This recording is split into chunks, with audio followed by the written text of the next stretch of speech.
हम आपके लिए शीतला माता के व्रत की एक पौराणिक कहानी लेकर आए हैं। एक समय की बात है, शीतला माता ने सोचा कि चलो आज धरती पर देखती हूँ मेरी पूजा कौन कौन करता है, कौन मुझे मानता है। ऐसा सोचकर शीतला माता धरती पर राजस्थान के डूंगरी गांव में आई। माता शीतला गांव की गलियों में घूम रही थी।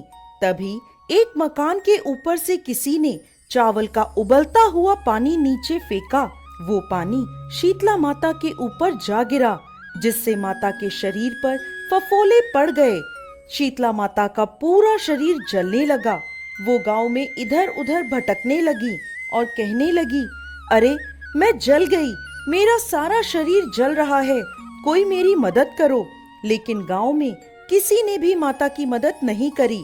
अपने घर के बाहर एक कुम्हारन बैठी थी। उसने देखा कि वह बूढ़ी माई बहुत जल गई है, उनके पूरे शरीर पर फफोले पड़ गए हैं और वो अपने शरीर की तपन को सहन नहीं कर पा रही। तब वह कुम्हारन बोली, माँ तुम यहाँ आकर बैठ जाओ, मैं तुम्हारे शरीर पर ठंडा पानी डालती हूँ।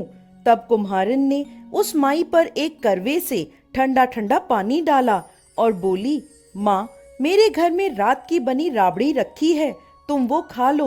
जब उस बूढ़ी माई ने वो ठंडी राबड़ी और दही खाया तो उसके शरीर को ठंडक मिली।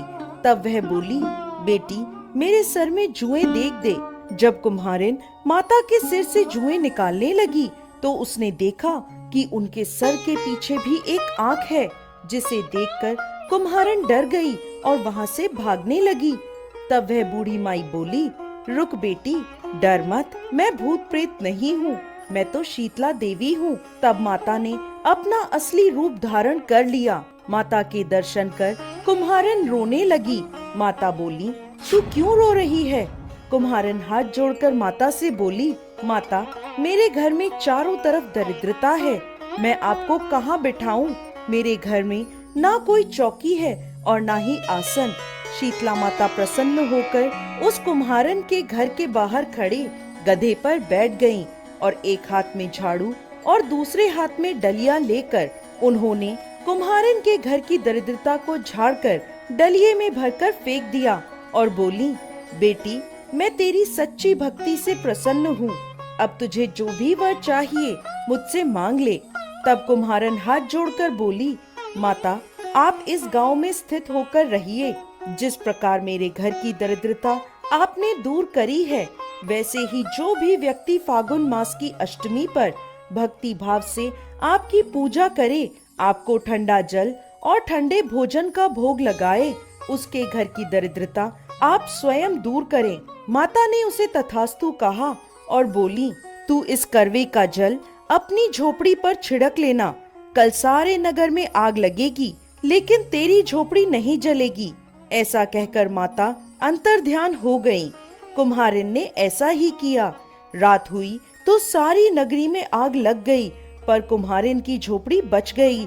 यह देखकर नगर के राजा ने कुम्हारिन को बुलवाया और उससे पूछने लगे, कुम्हारिन सारे नगर में आग लगी लेकिन तेरी झोपड़ी कैसे बच गई?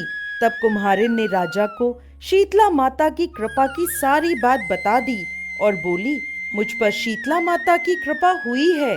उस दिन से राजा ने पूरे नगर में ऐलान करवा दिया कि अब से शीतला अष्टमी के दिन किसी भी घर में चूल्हा नहीं जलेगा और हर घर में शीतला माता को बासी भोजन का भोग लगेगा।